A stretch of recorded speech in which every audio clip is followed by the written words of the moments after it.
we made a $2,500 mistake flat towing our Jeep. Today, we're going to show you how you can avoid that. Yes, we've made a lot of mistakes and it's cost us quite a bit of money. We are Dan and Patti of the YouTube channel Exploring Through Our Lens and podcast RV Life Podcast. We have had to change 4 tires on our Jeep. We've had to replace the battery and a steering rod.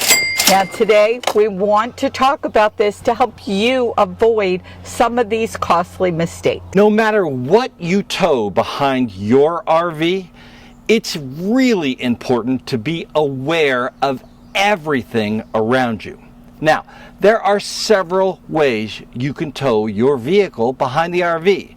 You can what they call flat tow it. That's what we do. All 4 wheels are on the ground, and we use a blue ox that we'll show you a little later in the video to attach to the RV. Now, you could also use one of these.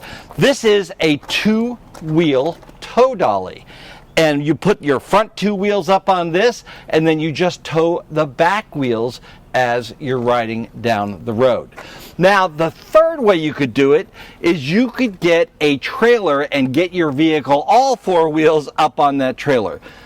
But the caution is, no matter what you do, no matter how you tow your vehicle, you want to be aware of everything around you because you are now towing a vehicle behind your RV. Today's video is made possible by our sponsors. National Indoor RV Centers. There are 6 stores across the country. Now they are the #1 Integra dealer in the nation. They're also the #1 Newmar dealer in the nation.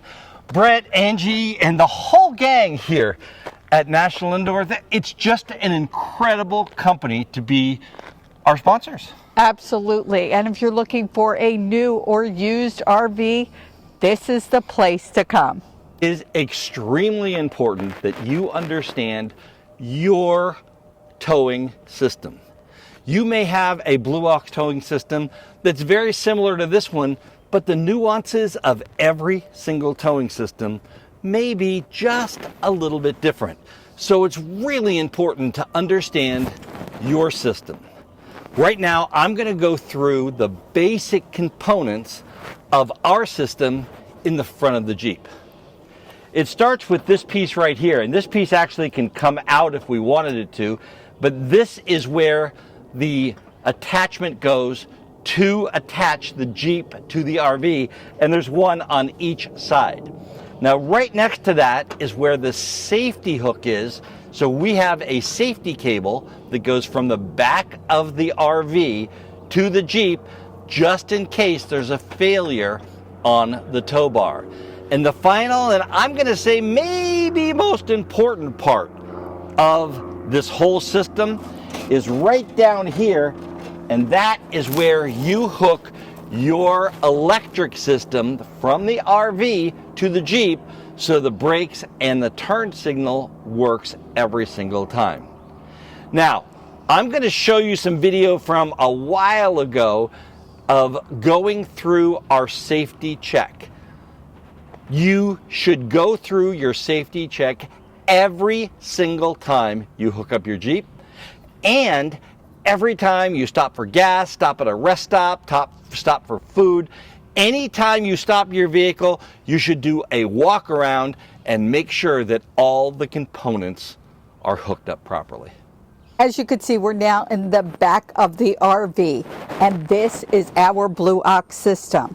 And I just want to reiterate what Dan said. Just because you have a Blue Ox doesn't mean it's going to be exactly the same as what we're doing. Now, I'm usually the one that attaches the Blue Ox to the car. And you could see here that these connectors can go either way, but there's only one right way to do it. On this Blue Ox, this is the way it needs to be attached to the front of the car. And it's important that these are attached exactly as specified, or you're going to screw things up like we've done in the past. After you get your car hooked up to your RV, you want to install your braking system. Now we have this Blue Ox, and the thing you want to know is that whichever one you have, whether it's a Blue Ox or whatever you're using, make sure you understand exactly how to install it and how to make it work. It's always important to make sure your tire pressure is at the right amount for your particular vehicle and type of tires, but it is especially important to always check your tire pressure when you are towing your car. I'm going to tell you something now that probably everybody watching this knows, but it's worth repeating. Maintenance on your RV and maintenance on your tow vehicle is so important. Make sure that everything, the tire pressure, the lube, and that you've changed your oil, all of those things are really, really important. It's also important to constantly, not just once, but constantly check your tow vehicle attachment points. Make sure there's no rust on there. Make sure that your pins are in good shape, and make sure that you always carry at least one, we carry 2 extra pins. And remember, when you stop your vehicle, you definitely want to inspect not only the tires and tire pressure on your RV, but the tow vehicle and your attachment points as well. We've made a lot of mistakes in our 2.5 years of full-time on the road, and it's cost us some money. We say, yes, we're going to continue.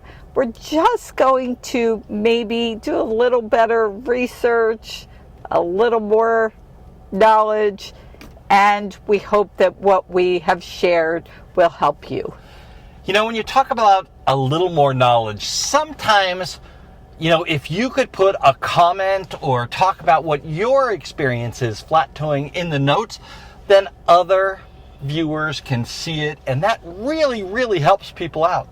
Absolutely. So certainly subscribe to the channel, hit the like button, and leave a comment, because it's a community and we're looking to help others learn from your mistakes. We look at every single comment and we answer, I'm going to say almost all of them, not always. Sometimes 1 or 2 slip by. I'm Dan Hunt with my incredible wife, Patti Hunt, saying have a great rest of today. And an even better day tomorrow.